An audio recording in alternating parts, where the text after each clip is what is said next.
wooden coasters, wing coasters, and Wildwood Grove. I'm Rollercoaster David, and this is Coasting into Dollywood. Continuing northeast from Six Flags Over Georgia, I made my way to Pigeon Forge, where I'd be visiting Dollywood and would hopefully get to ride Lightning Rod, the world's fastest wooden roller coaster. Now I have a bit of history with this ride, as it had spited me on no less than 2 occasions in the past, and so to minimise the chance of it spiting me for a third time, I'd be visiting on 2 different days, with a day in between to explore and ride the region's alpine coasters. The first day was beautiful sunshine and perfect weather for the whole day, so did I finally get to ride Lightning Rod? Yes, I did. So just finished the first of my days this year at Dollywood. It's been pretty amazing. Lightning Rod has been fantastic. I'm so glad I got to do it after being spited several times in the past. And at night, it is a phenomenal coaster. The launch was actually much better than I expected. I was expecting something similar to Mac launches, but this actually got a pretty good kick to it. And then after that, at night, you dive into this valley, and you virtually can't see a thing. It's absolutely amazing, just feels so fast in the dark. And I get to come back in a couple of days and do it again. The next day, I rode every alpine coaster I could in the region, before hiking up the spectacular Clingman's Dome for sunset.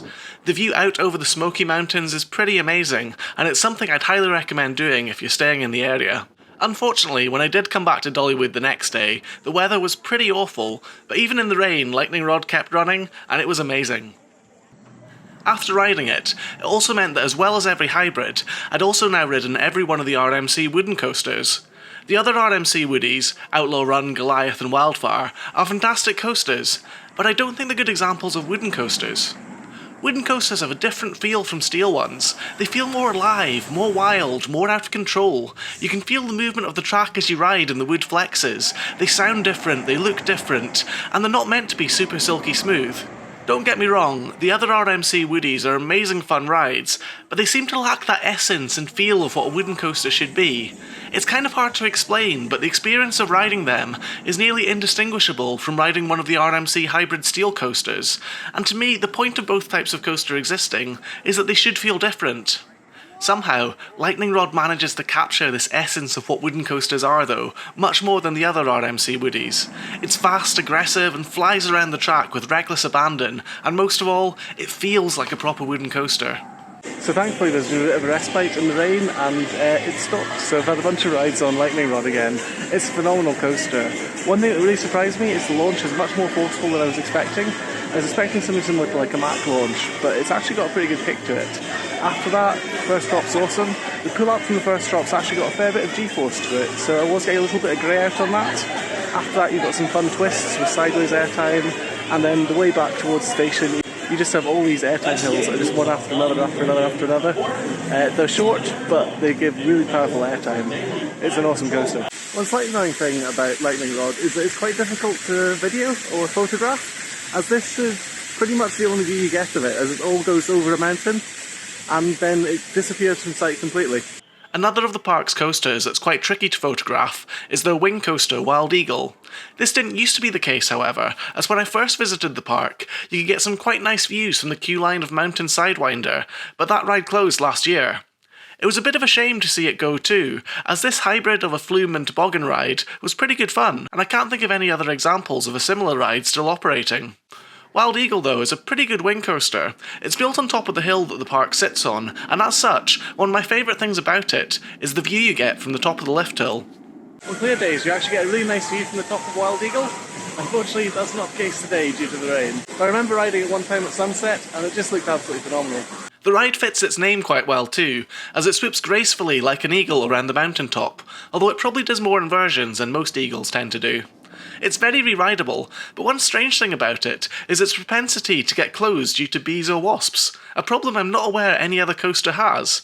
Perhaps it's payback for the many insects that have lost their lives when they meet Top Thrill Dragster or other similarly fast coasters. Next to Wild Eagle is the park's interesting family coaster, Firechaser Express.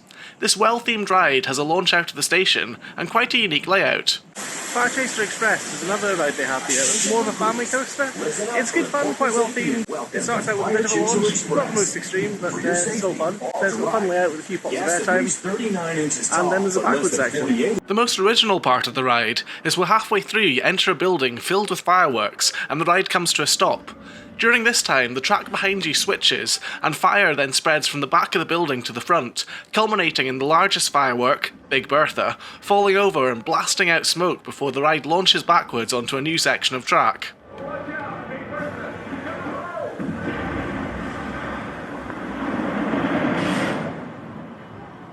The area the ride is built in is all really nicely themed as well, and it works really nicely as a family-friendly but still thrilling coaster. Tennessee Tornado behind me is one of the other coasters they have here at Dollywood. It was one of the last coasters we built by Arrow, and I've got to say, it's got quite a kick to it. The first drop's quite big, and it's actually enclosed, but then you hit this absolutely massive loop, which you can see behind me. As one of Arrow's last coasters, the banking and flow of the ride through transitions is smoother than their older coasters, but the inversions are still forceful, particularly the section with a back-to-back loop and sidewinder element. This delivers some sustained positive Gs that can cause a bit of grey out, and whilst it feels like quite a short ride, the way it flies past the trees and through inversions make it really quite exhilarating. There were a few breaks in the rain during the day, but a lot of the time it remained quite heavy. Impressively, nearly all the coasters kept running despite this, even if rain hitting you at 70 miles an hour can be a bit painful. That did give quite a bit of time to explore some of the other things the park had to offer though. As well as rides, Dollywood also has a bunch of craft stores, with lots of different artisan craft people making stuff. Things like glass blowing, blacksmiths. It can be interesting to have a bit of a wander around, particularly if it's a bit too painfully rainy to ride any of the coasters. Food is another thing that Dollywood's quite famous for. In particular, they do this cinnamon bread, which is absolutely delicious, very sweet, and made in a genuine watermill. Fortunately, there is one ride that's indoor at Dollywood, and it's this one behind me, Blazing Fury. It's actually about 90% dark ride, and then a small roller coaster section at the back. It's good fun, worth riding.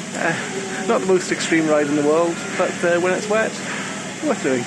Strangely, the only coaster that seems to be closed by the rain is the new one, Dragonflier, which is one of the tamer coasters they have here. Probably one of the slower ones as well. I don't understand why it's not open when all the others are. Dragonflier is located in the newest section of the park, Wildwood Grove. It's a Vekoma suspended family coaster that's the same design as Orkanen at Far Up Summerland, and whilst it remained closed on the second day I visited, I thankfully got to ride it on the first day. The new Wildwood Grove area is really nicely landscaped and makes a great addition for the park, with plenty of room for future expansion. The centrepiece of the area is the Wildwood tree, which is filled with butterflies that light up at night and looks quite pretty. In terms of thrill rides though, it's a bit lacking, but two of the park's other coasters are quite nearby. Mystery Mine is another one of Dollywood's thrill rides. I believe it was the first Gerstlauer Eurofighter to open in America, and as such, it's got quite a rattle to it. It's not that old a coaster, but it does shake you around quite a lot. It's actually got two vertical lift hills as well, which I'm not sure if there's any other coaster has got. It's probably one of the best themed coasters in America too, but I can't let that excuse it for being rough. It is quite a compact, tight layout, especially when it first goes outside, and that section's very headbangy and jerky. The finale of the ride features a drop that leads straight into a heartline roll which rapidly transitions into a dive loop before you slam into the brakes, hard. Be sure to brace yourself when you ride this, as it can be quite painful otherwise. A much better coaster nearby is the park's original wooden coaster, Thunderhead. Thunderhead is the other wooden coaster they have here at Dollywood. It's actually better than I remember it being. It's actually quite a bit of airtime to it, it's got a good pace to it, but still not as much fun in the rain as it is when it's dry. This coaster was quite forgettable on my first visit to the park, but I realised on this visit my first impression was very wrong. So I've just ridden Thunderhead again, but it's not raining, much more fun. It's actually interesting, because when I first rode Thunderhead, I wasn't that impressed by it, and I think I now realise why. It's much better towards the front of the car. When you ride in the back, you don't get nearly as much airtime. In the front, much, much better. So there's a tip for you if you visit. Definitely try to experience this one at or near the front of the train. On the first day I visited the park, I stayed until closing as the park had a seasonal event on called Great Pumpkin Luninights. Unfortunately, the park doesn't gain any scare mazes or additional attractions during this period, but it does become quite nicely decorated, and there's lots of photo ops and interesting displays spread throughout the park, which look great at night. It's hard to imagine the park doing a full-on Halloween haunt though, as Dollywood very much has a different vibe to it than most other parks in America, with a more wholesome, friendly, laid-back demeanour, and staff that are probably 2 or 3 times the average age of your typical Six Flags ride-op. That goes for the park's visitors too, with a much greater number of older people than your typical American park. Oh yeah, that reminds me, the park also has attractions and shows to do with Dolly Parton, but I can't imagine why anyone would want to go to Dollywood just for that. One thing that kind of puzzles me is the park has consistently received awards for having the best shows, but I wasn't all that impressed by them. Most of them, apart from one Bird of Prey show, are simply live bands singing and playing music, and whilst they were good at what they did, they didn't really wow me. Maybe I have too short of an attention span for Dollywood shows, but I've seen much more impressive things with acrobatics, illusions and ice skating, and much more at other parks I've been to around the world, and Dollywood had nothing to compare to those. So, unfortunately the rain started up again, and the forecast for the rest of the evening does not look that great. Fortunately, in the gap in the rain, I was able to ride everything I wanted to multiple times, including Lightning Rod, which, as I said, fantastic coaster. For now, I think it's time to make a start on the next journey though. I'm going to be driving partway towards Charlotte, and tomorrow I'm flying from Charlotte to Philadelphia. For tomorrow evening, I'll go to Six Flags Great Adventure. So for now, it's a goodbye from me, and a goodbye from Dollywood. Overall, Dollywood is well worth a visit as a coaster enthusiast. Lightning Rod is an amazing wooden coaster, and the rest of the park's lineup is well worth experiencing too.